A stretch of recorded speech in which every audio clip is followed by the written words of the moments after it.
Assalamualaikum warahmatullahi wabarakatuh. Bagaimana kabarnya hari ini? Semoga dalam keadaan sehat walafiat. Nah, pada kesempatan kali ini kita masih membahas mengenai zat adiktif, akan tetapi pembahasannya pastinya berbeda dengan pertemuan sebelumnya. Adapun yang akan kita bahas pada kesempatan kali ini yaitu yang pertama, kita akan membahas bagaimana upaya pencegahan diri dari bahaya narkoba, dan yang kedua, kita akan membahas bagaimana sih upaya dalam menangani pecandu zat adiktif. Nah, langsung saja kita masuk materi. Nah, untuk informasi, narkoba ini merupakan singkatan dari narkotika, psikotropika, dan obat terlarang. Nah, sebenarnya ini masih termasuk dalam zat adiktif. Akan tetapi, tidak semua zat adiktif adalah narkoba. Contohnya saja kafein, alkohol, dan nikotin. Nah, ketiga jenis zat adiktif tadi bukan termasuk dalam narkoba.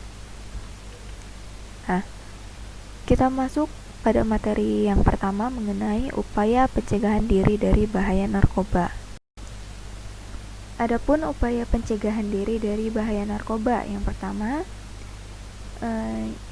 kita harus bisa mengenal dan menilai diri sendiri. Nah, mengenal dan menilai diri sendiri ini berarti kita menyadari akan kelemahan dan kekuatan yang kita punya.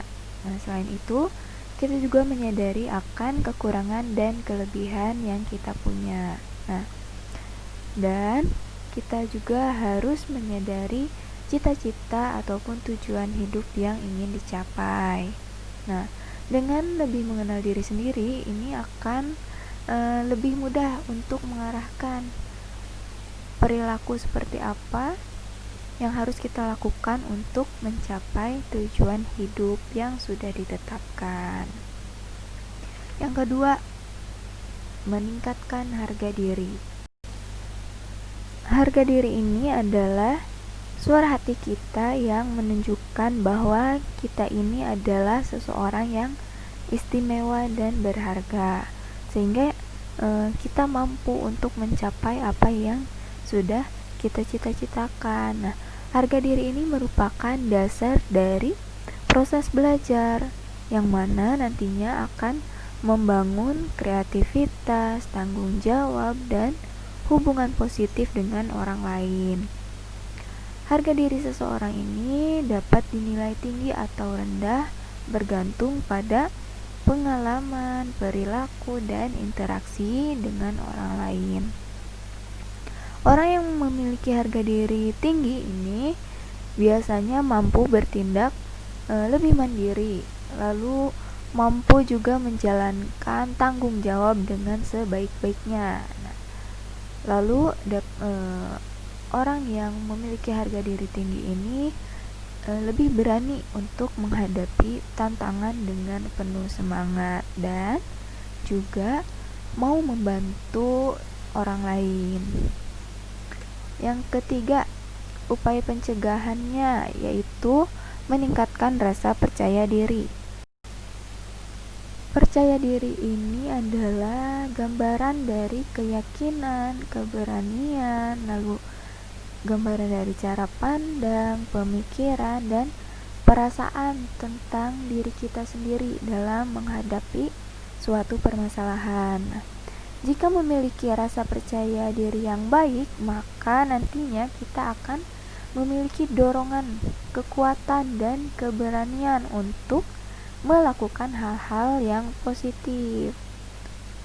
Nah, contoh lainnya yaitu berani untuk berbicara rasional ataupun berbicara yang masuk akal, dan termasuk juga dengan rasa percaya diri ini kita berani untuk menolak ajakan yang tidak baik seperti ajakan untuk menggunakan obat-obat terlarang. Upaya yang keempat yaitu memilih pergaulan yang baik dan terampil untuk menolak tawaran narkoba. Nah, biasanya umur-umur remaja seperti kalian ini sangat-sangat menjunjung tinggi yang namanya solidaritas antar teman. Nah, sehingga kalau mau apa-apa atau mau kemana gitu biasanya harus bareng-bareng. Pokoknya kalau nggak bareng nggak gaul gitu ya. Nah, bagi seorang remaja ini penerimaan atau diakui oleh kelompoknya itu sangat penting. Ada kalanya remaja ini mengikuti hal-hal yang dikerjakan atau diikuti oleh teman sekelompoknya untuk membuat mereka menyukainya.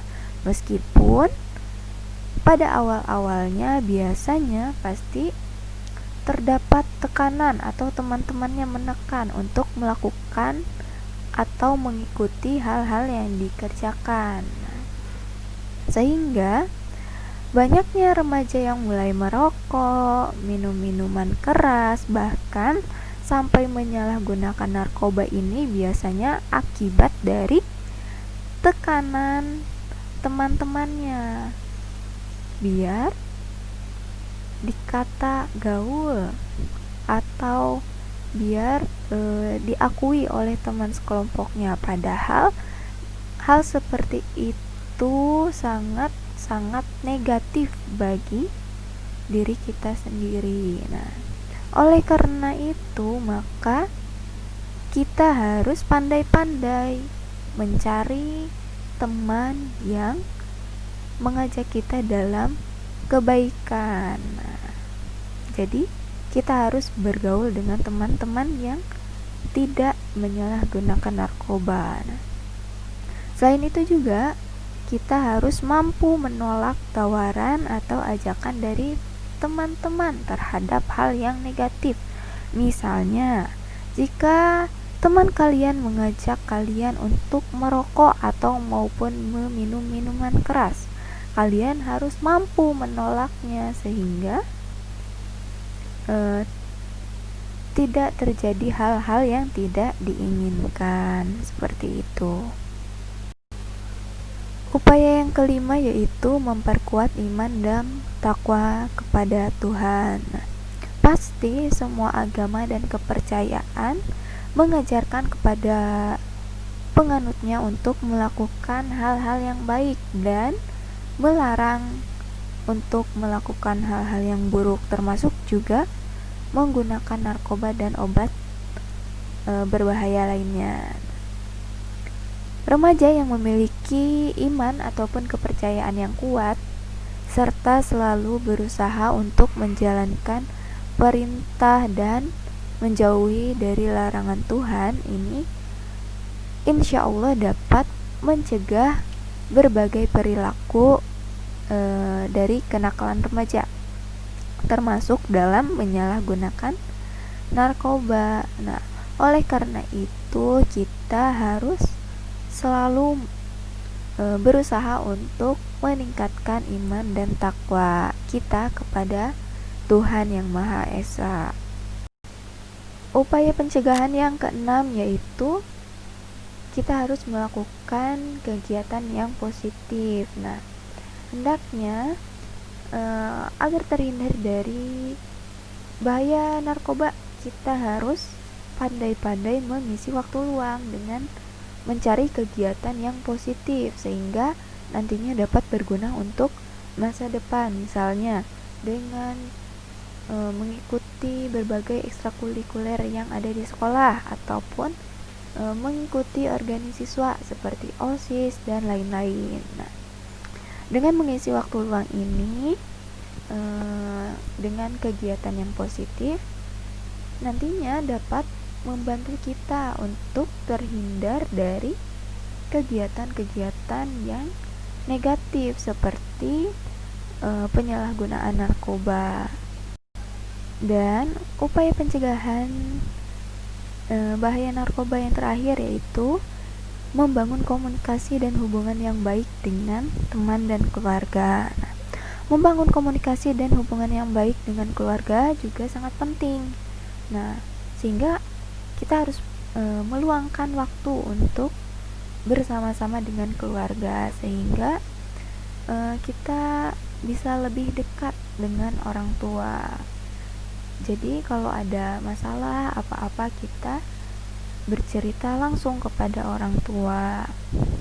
Nah, orang tua ini tentu akan selalu membimbing kita dan membantu kita dalam menyelesaikan masalah yang kita hadapi. Nah, dengan begitu kita tidak terus terbebani sendiri untuk memecahkan masalah yang kita hadapi.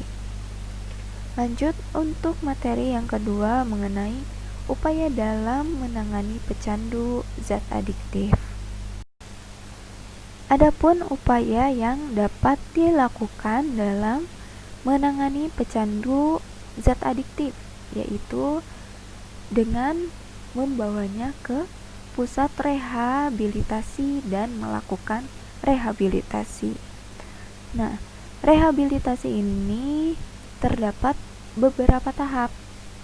Nah, yang pertama ada tahap rehabilitasi medis atau sering disebut dengan detoksifikasi. Nah, tahap yang kedua yaitu rehabilitasi non medis, dan tahap yang ketiga yaitu tahap bina lanjut atau aftercare. Adapun tahap rehabilitasi yang pertama yaitu tahap rehabilitasi medis atau detoksifikasi, di mana pada tahap ini pecandu akan diperiksa seluruh kesehatannya baik secara fisik maupun mental oleh dokter yang sudah terlatih. Nah, nantinya dokter akan memutuskan apakah pecandu tersebut perlu diberikan obat tertentu untuk mengurangi gejala sakau atau putus obat yang diderita. Nah, biasanya untuk pemberian obat ini tergantung dari jenis narkoba dan berat ringannya gejala putus zat. Selanjutnya, tahap yang kedua yaitu tahap non medis, di mana pada tahap ini biasanya pecandu akan menjalani berbagai program, diantaranya ada program therapeutic communities atau TC, lalu program 12 steps, lalu ada program pendekatan keagamaan dan program-program yang lainnya. Dan dilanjut ke tahap yang terakhir yaitu tahap bina lanjut. Nah, nantinya si pecandu ini akan diberikan kegiatan yang sesuai dengan minat dan bakat dari pecandu tersebut. Nah, bertujuan untuk mengisi kegiatan sehari-hari. Nah, sehingga pecandu ini dapat kembali ke sekolah ataupun ke tempat kerja. Akan tetapi, walaupun sudah bisa melakukan kegiatan secara normal, akan tetapi harus tetap berada di bawah pengawasan. Baik, sekian untuk penjelasan materi pada pertemuan kali ini. Mohon maaf apabila masih banyak kekurangan dan banyak kesalahan dalam penjelasan materi pada pertemuan kali ini. Terima kasih atas perhatiannya. Wabillahi taufiq wal hidayah. Wassalamualaikum warahmatullahi wabarakatuh.